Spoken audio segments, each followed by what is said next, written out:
પીરસવા હું બધાથી પહેલી છું.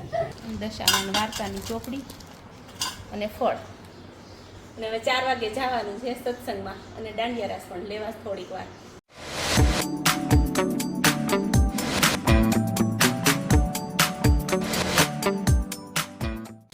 ગુડ મોર્નિંગ, જય દ્વારકાધીશ બધા મિત્રોને.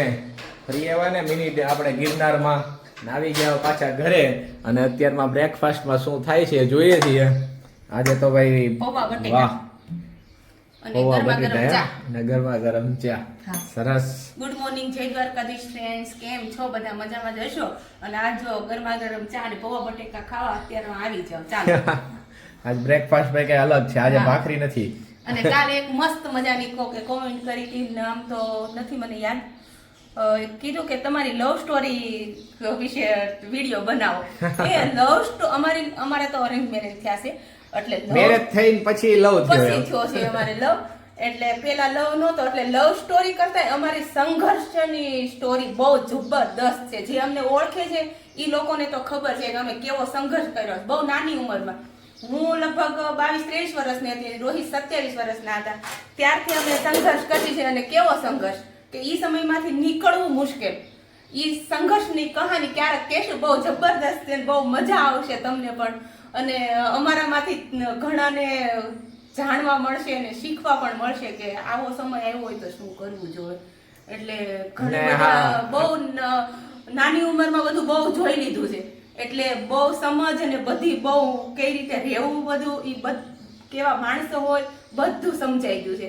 અને આજે મારે જવાનું છે તેજલ, મારી ફ્રેન્ડ છે ને, એને દશામાન વ્રતનું ઉજવણું છે, એટલે મને કરી છે ગોળણી અને મારે જવાનું છે. રોહિત ને આવવાનું છે, એને ગોળો નથી કર્યા પણ એને એમની જમવા આવવાનું. એ મને છે ને ભાઈ ત્યાંથી ફોન આવ્યો કે તમે કે આવજો જ. મેં કીધું ના ના ભાઈ, ત્યાં બધા લેડીઝ નો હોય તો મારે શું કે ના નહીં કે તમારે અશ્વિનભાઈ કે હા, કેમ કે અમે ફ્રેન્ડલી બધા રહીએ ને સાથે, એટલે એવી રીતે બધું હોય જ તે.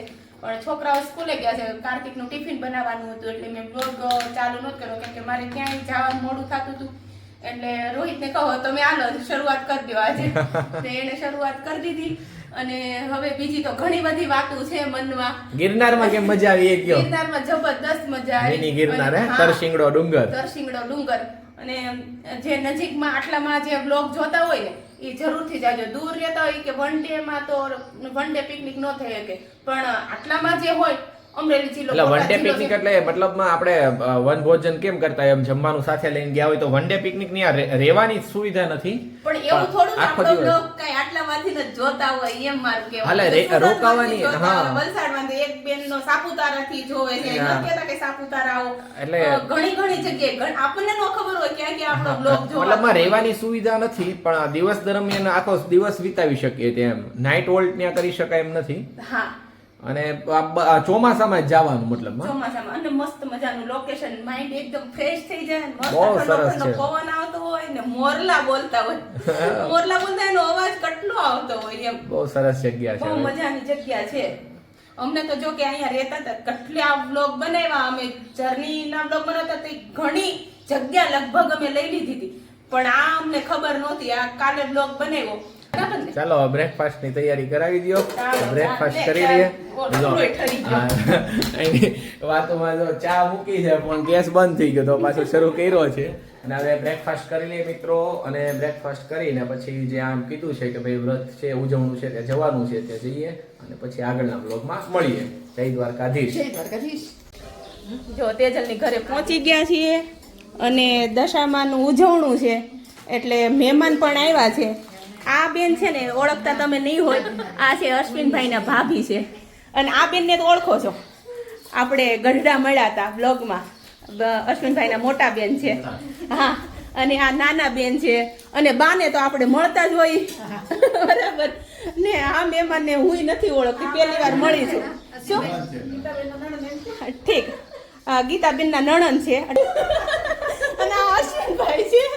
અને પેલા તો તેજલ સોરી હો, તારી ફ્રેન્ડ બહુ મોડી આવી, એકલી થાળી વાટ. હા, આમતા વાસણ ઉટાડવામાં હું જ હોય. બહુ ડાય તું હો.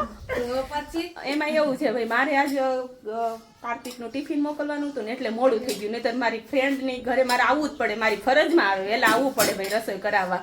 પણ કાંઈ નહીં, હું વાસણ ઉઠી દઈશ એટલે એનું આ માપમાં આવી જશે કામ બધું, બરાબર ને? ચાલો તે પછી મળીએ, બરાબર? બાય. જો મોડી આવી પણ હું કામ કરું છું, ધીરજ હું બધાથી પહેલી છું. નહીં ના ઊભી છે અત્યારે. હા હું પાપડ તરું લે.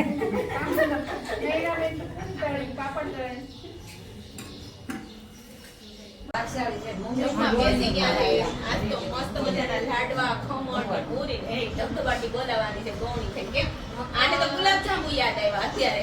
ત્યાં બેઠી ની કે ગુલાબજાંબુ હોત તો મજા આવત. ભાભી કે હમણાં લઈ એ ભાવેશભાઈ લઈને આવશે હમણાં ગુલાબજાંબુ. લઈ આવવાના જ છે. હા એ લઈ આવશે અને ઈ પોતે એકલા ખાઈ જશે. ના ના હું ખાઈશ, ઈ નહીં ખાઈશ.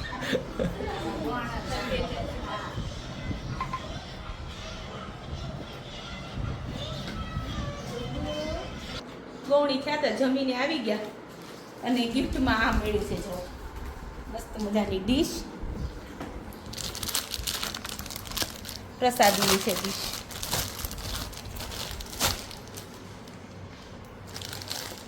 દશામાન વાર્તાની ચોપડી અને ફળ.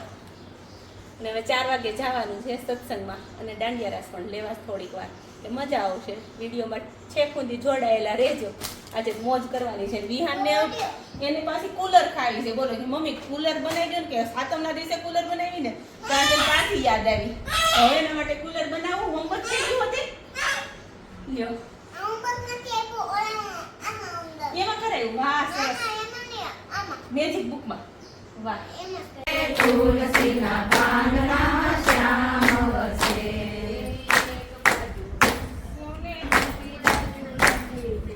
એક બાજુ વિષ્ણુ ને બીજી બાજુ લક્ષ્મીજી.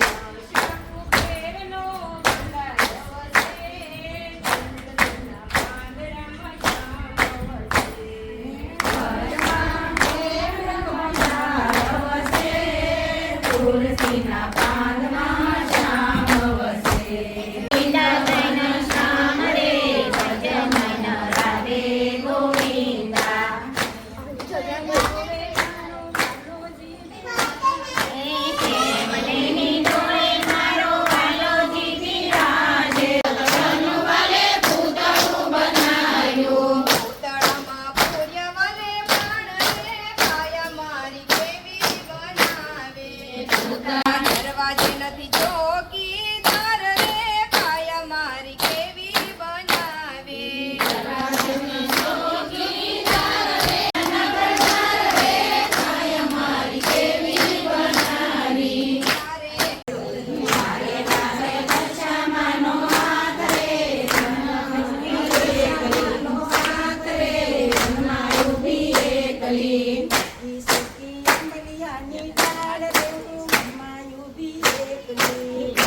સુકી આંબલિયાની ડાળ રે ઘરમાં ઊભી એકલી. આમાં દેખાય દોડવા ધામ રે ઘરમાં ઊભી એકલી. સામારે ભરગડવા ધામ રે ઘરમાં ઊભી એકલી. રે હું ઘરમાં ઊભી એકલી.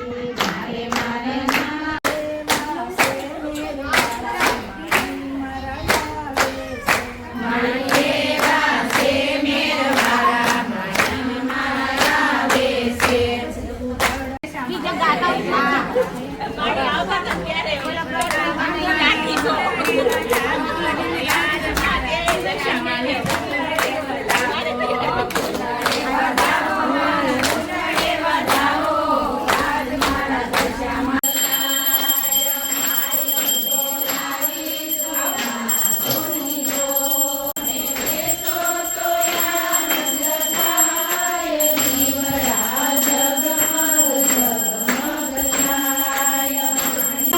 દીવડા જગમગ જગમગ થાય.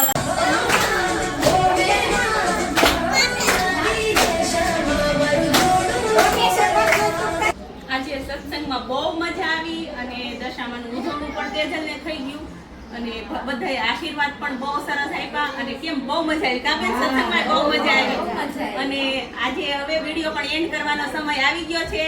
તો વિડીયોને લાઈક કરજો, શેર કરજો, ચેનલને સબસ્ક્રાઇબ કરજો. જય